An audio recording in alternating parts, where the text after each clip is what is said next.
නිදහස් සිතුවිලි. Unbound thoughts. ලෝ ප්‍රගතියට මන්තනන ශික්ෂකයෝ.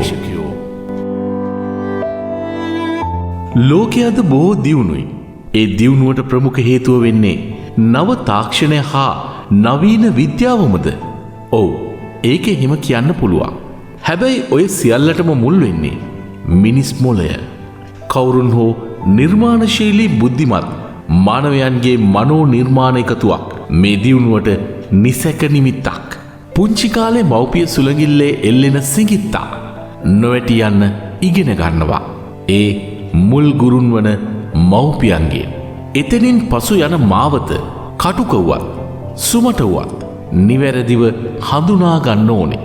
ඒ මග කියන්න නැතිනම් ශික්ෂකයා ලෝකේ දියුණුවටත් පාදම් තරන්නෙක්.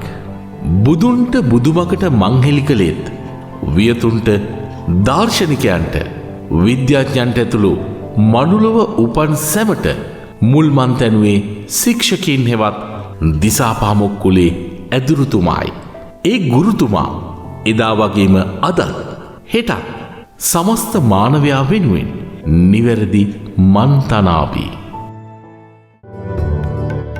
නිදහස් සිතුවිලි. Unbound thoughts.